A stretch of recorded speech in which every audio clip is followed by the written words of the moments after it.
Bonjour à tous. Un an de conflit ukrainien.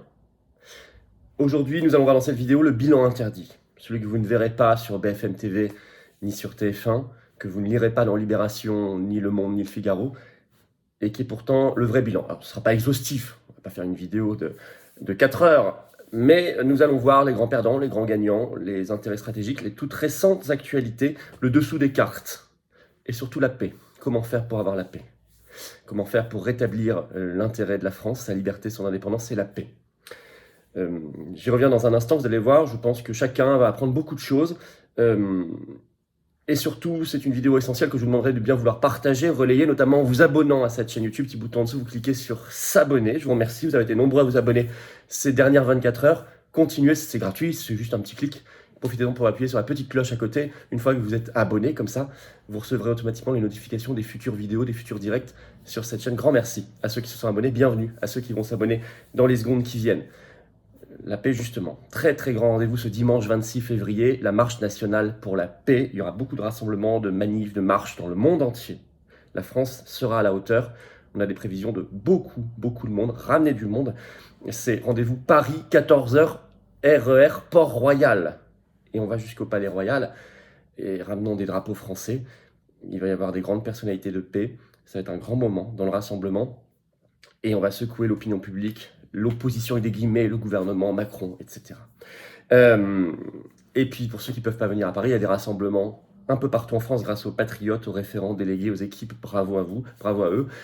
Vous allez sur le site des patriotes et vous verrez tout cela un peu partout dans notre beau pays. Voilà, si vous voulez venir d'ailleurs ce dimanche, n'oubliez pas de remplir le petit questionnaire. Vous n'êtes pas obligé de le remplir pour venir, je le précise, mais vous pouvez nous aider. Il y a un petit formulaire en lien en description en disant je viens. Bah, ça nous aide à mieux organiser les choses. Écoutez, on va y aller. C'est parti. Alors, un an de guerre, le bilan. Où on en est vraiment? Et je dis le bilan caché, le bilan interdit, parce que il n'y a qu'un seul son de cloche possible. C'est déjà un premier bilan. C'est un renforcement de la propagande extraordinaire dans notre pays. Il n'y a qu'un seul son de cloche autorisé. Mais dans l'opinion publique, ça bouge beaucoup plus et la réalité n'est pas celle-là. D'abord, du côté des grands perdants, désolé, il faut mettre la France. Et il faut mettre l'Union européenne en général, bien évidemment, pour plein de raisons. D'abord, du point de vue économique. BFM TV, ce 24 février, a sorti un bilan comptable pour la France. Combien la France a déjà donné à Zelensky en un an? Ils arrivent à 7,66 milliards d'euros. Voilà, on a le bilan. 1,67 milliard bilatéral directement entre la France et l'Ukraine et 5,98 milliards via la contribution de notre aide à Ursula, à l'Union européenne. 7,66 milliards. Et à côté, il n'y a pas d'argent pour les retraites, pas d'argent pour l'hôpital, etc., etc. Est-ce que ça a fait avancer la paix? Ça se saurait. Bon. Deuxièmement, ça affaiblit la France parce que vous savez qu'il y a un désordre général des prix de l'énergie.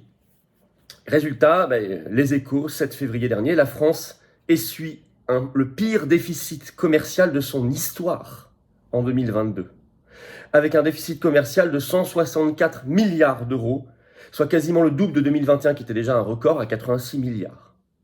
Et notamment parce que les importations ont augmenté de 29% du fait notamment de l'explosion des prix de l'énergie. En termes diplomatiques, la France est affaiblie parce qu'elle n'est pas elle-même. Elle n'est que le petit caniche, le petit toutou de la voix de l'OTAN et de l'Union européenne. Ce qui fait que Macron ne porte pas, sa voix ne porte pas. Il a été à plusieurs reprises humilié. Je rappelle les humiliations de ces dernières semaines. Poutine, la diplomatie russe, a dit que sa voix n'avait pas de valeur. Je cite. Zelensky, qui a redit le même jour que Macron perdait son temps. Erdogan, en Turquie, qui dit que Macron n'a pas les qualités requises pour être président. Lula, président brésilien, qui dit « mais moi je ne suis pas en guerre contre la Russie, mais contre la pauvreté ». Le jour où Macron l'appelle au téléphone pour lui demander d'envoyer des armes et de l'argent à Zelensky, il a refusé. 4 humiliations en 3 semaines. Et ça n'est, je pense, pas terminé. Cycle d'affaiblissement de nos libertés. Et là, nous allons parler de la France et de l'Union européenne. Le 27 février 2022, l'Union européenne décide l'interdiction dans toute la zone des médias russes RT et Sputnik. Nous avons à ce moment-là ouvert la boîte de Pandore de la censure. C'était une décision d'Ursula von der Leyen, à tel point que en novembre 2022, en France, le gouvernement a voulu retirer son agrément à France-Soir, qui pour l'instant l'a récupéré en référé et nous espérons qu'ils vont gagner sur le fond. En février 2023, la ministre de la Culture française menace C8 et CNews de perdre leur agrément en 2025.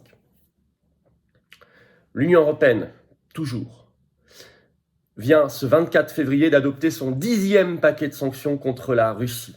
10e en un an, ce qui est en soi déjà la preuve d'un échec. Ces sanctions n'apportent pas la paix là-bas, mais apportent beaucoup d'inflation, de misère et de problèmes ici, chez nous. Rappelons cette phrase célèbre de Bruno Le Maire au tout début du conflit, fin février 2022. Il allait mettre à genoux l'économie russe. C'est l'économie française qu'il a réussi à mettre à genoux. Voilà pour les grands perdants. On va aller voir maintenant du côté des États-Unis, la Russie, la Chine. Vous allez voir, c'est assez passionnant. Parler de la Norvège aussi. Petite parenthèse ici, là. Venez vous battre pour la paix. Avec moi, avec nous, avec les patriotes. Nous sommes largement le premier mouvement souverainiste de France et également le premier mouvement pour la paix et nos libertés, notre souveraineté. Je dirais même derrière tout cela notre dignité humaine. Et il faut dire, moi je ne peux pas y arriver sans vous. Personne ne peut y arriver isolé. Et nous, on n'a pas les soutiens médiatiques, macronistes, financiers, etc. des autres. Non, non, non. On est anti-oligarchique, on est de résistance populaire. Mais j'ai besoin que vous soyez là, très nombreux, avec votre force d'âme, vos convictions, votre expérience, votre envie. Le lien pour adhérer ou reprendre votre adhésion annuelle, c'est là plus d'un an. Et sous la vidéo en description, c'est le premier lien. Également en commentaire épinglé, une petite fiche maintenant sur l'écran. Et en fin de vidéo, en cliquant sur l'écran, vous avez le choix. Sous la vidéo en description, le deuxième lien pour faire un don de soutien aux patriotes. Le don, comme l'adhésion à la adhésion, est défiscalisé aux 2/3 pour vous, d'autant que les compteurs fiscaux ont été remis à zéro pour vous le 1er janvier 2023. Profitez-en, profitons-en. Sans ces dons adhésion à adhésion, on ne peut rien faire. Ben non, rien. Strictement rien. Tout coûte cher. Les dons supérieurs à 500 €, on a même ajouté un avantage personnalisé. C'est expliqué sur le site des Patriotes. Pour ceux qui peuvent, n'hésitez pas. Dans tous les cas, c'est utile et vital. Et dans tous les cas, quand vous serez adhérent, que ce soit en métropole, outre-mer ou à l'étranger, vous serez mis en relation avec des gens qui pensent comme vous, près de chez vous, ça fait du bien. Je ferme cette parenthèse, je vous attends. Les grands gagnants, États-Unis. Oui, États-Unis. C'est une stratégie américaine, depuis le début. Alors, gagnants. D'abord parce qu'ils ont répliqué par l'IRA, cette loi anti-inflation. À tel point que les Échos, le 15 février, ont titré « Cette IRA provoque une marée de projets industriels aux États-Unis ». 400 milliards de dollars qui ont commencé à être distillés par des aides d'État, du protectionnisme, du patriotisme économique, industriel, agricole, dès le mois de janvier 2023 sur l'économie américaine. Augmentation des exportations d'armes, augmentation des exportations de gaz, augmentation de leur présence militaire, renforcement de l'OTAN qui est leur objet de suprématie. Alors les armes, on a des choses très précises. Article du Point du 30 janvier 2023, guerre d'Ukraine, le jackpot de l'industrie militaire américaine. En 2022, les États-Unis ont augmenté de 50% leurs ventes d'armes dans le monde. Augmentation des exportations de gaz, bien sûr du gaz naturel liquéfié qui est à 75% du gaz de schiste. Depuis 2011, on ne peut pas l'exploiter en France, mais on en achète comme jamais. À tel point que, en 2022, les États-Unis ont atteint le niveau de vente du Qatar. 81,2 millions de tonnes de GNL. Regardez sur cette courbe, vous allez voir, en rouge, c'est la courbe américaine, en bleu, c'était le Qatar, donc c'est assez stable en termes de GNL. Vous voyez l'explosion. Là, on arrive en 2023. Le Qatar, lui, est assez stable. Ils ont rattrapé le Qatar. Et le journal Le Temps, suisse, le 31 janvier 2023, écrivait « Le GNL américain en plein essor grâce à la demande européenne ». C'est surtout l'Union européenne qui est le dindon de la farce. Vous avez même le journal de la marine marchande, le 20 septembre dernier, qui écrivait que la France était devenue, je cite, « première destination de GNL américain ». Eh oui. Augmentation de leur présence militaire. Dès le début du conflit, vous avez un article du Monde qui est toujours en ligne, qui date du 24 mars 2022, Guerre en Ukraine, le titre, le grand retour de l'armée américaine en Europe. Aujourd'hui, plus de 100 000 soldats américains en Europe. Renforcement de l'OTAN, qui leur joue, avec adhésion possible de la Suède et de la Finlande. Et promise également à l'Ukraine. Autre gagnant d'ailleurs qu'il faut citer, le second dame, enfin quand même, sont le co-saboteur des gazoducs Nord Stream 1 et Nord Stream 2. On le sait par l'enquête de Seymour Hersh, publiée dans le Times, c'est la Norvège. Dépêche Reuters du 26 janvier dernier. La Norvège a empoché 89 milliards d'euros de revenus de gaz et de pétrole en 2022, x3 en un an. x3 en un an parce qu'elle remplace la Russie. Et c'est vrai qu'elle avait intérêt à saboter Nord Stream. Et elle ne rentrera évidemment pas dans l'Union européenne avec ce pactole qu'elle devrait sinon partager vers la Roumanie, la Pologne, etc. Alors du côté de la Russie, des BRICS, de la Chine, c'est les grands perdants? Ben non. Alors certes, ce 23 février, l'Assemblée générale de l'ONU a exigé par une résolution, je cite, le retrait immédiat des troupes russes par 141 voix qui ont voté pour à l'Assemblée générale, 7 ont voté contre, dont la Russie bien sûr, et 32 abstentions sur 193. Donc si les pays, il y a des pays qui ont dit ni pour ni contre ni abstention, qui ont juste pas du tout participé. Il ne faut pas les oublier non plus. Alors c'est pas contraignant. Mais regardons dans le détail. Déjà, c'est une baisse par rapport à octobre 2022. À l'époque, c'était pas 141 pour, c'était 143. Et c'était pas 7 contre, c'était 5. Donc déjà une petite modification, alors que Zelensky pensait qu'il aurait plus de voix cette fois-ci, il en a eu moins.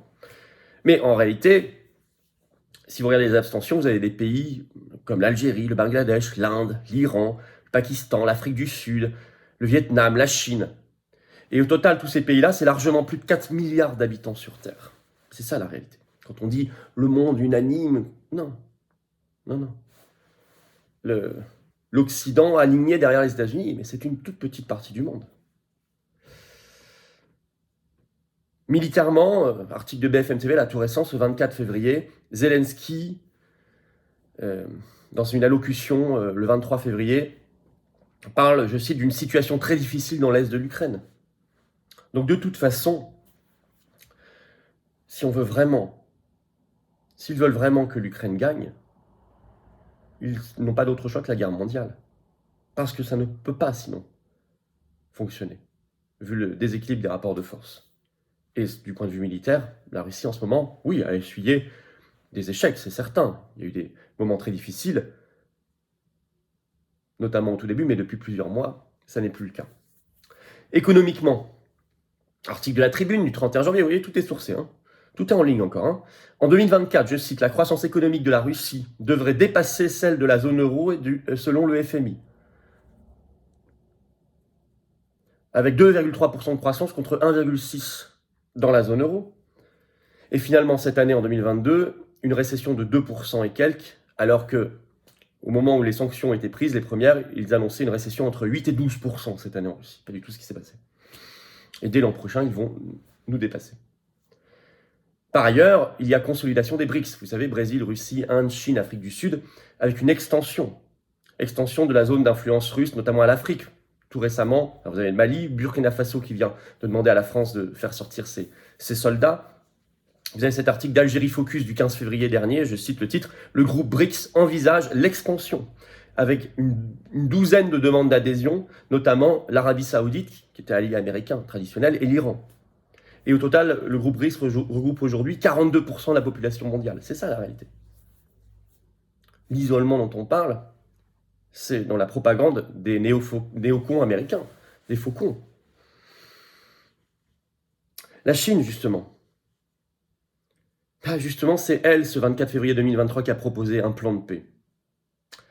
Publié par le ministère des Affaires chinois sur son site internet ce 24 février matin, le titre, c'est « La position de la Chine sur le règlement politique de la crise ukrainienne », un plan en 12 points, qui demande notamment l'abandon de la mentalité de guerre froide, reprendre le dialogue, je cite, désescalade, je cite toujours, cesser le feu, je cite encore, mettre fin aux sanctions unilatérales, je cite. Allez lire ce plan. Un renforcement des liens entre Russie et Chine, notamment dans l'élaboration d'un système monétaire et bancaire et financier international pour remplacer SWIFT. Alors en conclusion, le danger, le risque de la Troisième Guerre mondiale, il est là réellement. Je cite cet article du Wall Street Journal du 23 février dernier. Le nombre de soldats américains à Taïwan sera plus que quadruplé. Ils veulent faire de Taïwan, par rapport à la Chine, ce qu'ils ont fait de l'Ukraine par rapport à la Russie. Ça, c'est autant en 2030, la stratégie de juin 2021. C'est la guerre mondiale. La France a tout faux. C'est la France, et non la Chine, qui aurait dû proposer pour ces un an un plan de paix ambitieux, qui aurait rallié le monde entier. C'est la France qui aurait dû le faire. Mais la France, embarquée, emprisonnée dans l'Union européenne et l'OTAN, ne peut pas le faire. Elle ne peut pas proposer la paix, mais uniquement la guerre. Elle a tout faux parce qu'elle s'appauvrit, elle se désindustrialise massivement. Et elle est percutée par l'inflation. Je vous ai cité tous les chiffres en début de vidéo. Elle perd de son influence mondiale avec une voix qui s'éteint. La perte est notamment très visible en Afrique. Et elle est victime consentante au niveau gouvernemental d'un vrai suicide orchestré par les États-Unis contre différents pays, contre l'Allemagne aussi. Alors en conclusion pour ces 1 an, ça c'est le bilan, vous voyez, interdit. Il faut que nous quittions plus que jamais l'OTAN et l'Union européenne pour la paix. Faisons circuler ce message fort. Faisons circuler l'exigence de désescalade. Tous les discours actuels de l'Union européenne et de l'OTAN sont des discours irresponsables, guerriers et fous. Dans l'intérêt du peuple ukrainien, dans l'intérêt du peuple russe, du peuple français, du peuple américain, de tous les peuples du monde, nous devons quitter l'OTAN et l'Union européenne qui devront être dissoutes, forcément. Merci de faire circuler cette vidéo, notamment en vous abonnant à cette chaîne YouTube, petit bouton en dessous, vous cliquez sur s'abonner, hop, c'est fait, c'est gratuit, c'est instantané. Plus vous êtes abonné, plus les vidéos circulent. Quand on sera à 500 000 abonnés sur cette chaîne, on fera un événement en direct énorme, ensemble, pour célébrer tout cela, bien sûr.